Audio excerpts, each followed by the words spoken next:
Okay, guys, today we're looking at Osmosis for remote learners. So if you are a student who is in class with me, you do not need to worry about this assignment. We're doing it in school. If you are absent or you're remote, that's whenever you'll click on this assignment here.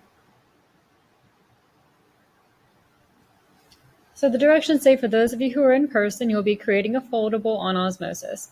Those of you who work remotely will fill out the fill-in-the-blank questions below.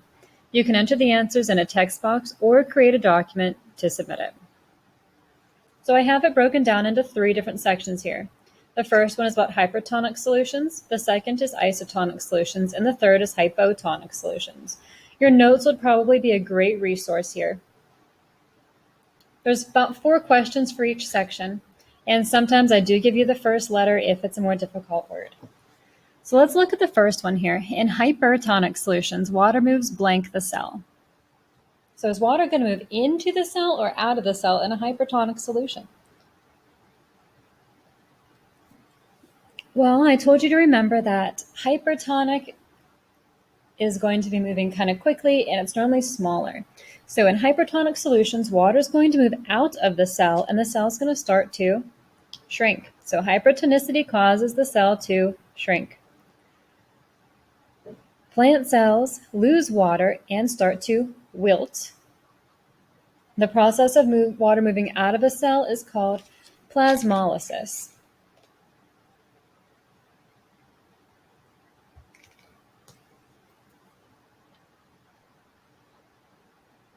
Let me pull up a Word document here and I'll type those answers in for you so that you can see instead of me just telling you. Give me a second.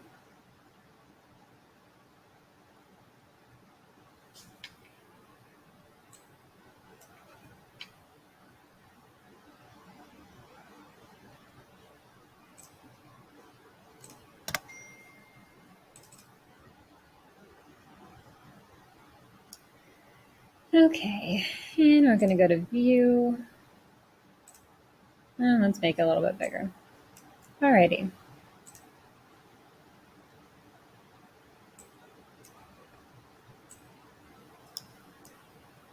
So, hypertonic solutions, water moves out of the cell. Hypertonicity causes a cell to shrink. Plant cells lose water and start to wilt. The process of water moving out of a cell is called plasmolysis, Plasmolysis, big word. So that's it for section 1. We move on to section 2, and I wish I could make this, there we go. Section 2. Blank cells need isotonic solutions to be at homeostasis. Well, we know plant cells like to be in hypotonic solutions because they like to have a little extra pressure exerted against their cell wall. So we're going to have to go with animal cell on this one. We like to be in isotonic solutions to be at homeostasis. Water does or does not stop moving. Water does not stop moving even though you're in an isotonic solution. It's just going to be moving in and out at equal rates. Cells reach a point called dynamic equilibrium in isotonic solutions. Equilibrium. And number 4. Equal amounts of water are blank and blank the cell. Are inside and outside the cell. And the last section here has 5 questions. In hypotonic solutions, water moves into a cell. Hippo, it's going to get bigger. Animal cells blank in size and blank or lyse in these solutions. Animal cells grow in size and they burst or lyse. Lyse is another word for popping, basically. Number 3, bursting of the cells is called cytolysis, Cytolysis. Cyto meaning cell and lysis meaning bursting.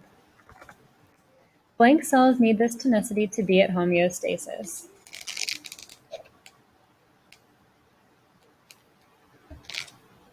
Plant cells. Plants love to be in hypotonic environments. Blank blank results from water inside a plant cell, pushing the cell membrane out against a plant's cell wall. Trigger pressure is going to help that plant to stand up when it's in a hypotonic solution. Alrighty guys, that is it. Those are your answers. That's what you'll want to be turning in for today's assignment. Tomorrow we have our vocab quiz, so please review those terms, and we're going to get our second set of vocab tomorrow as well.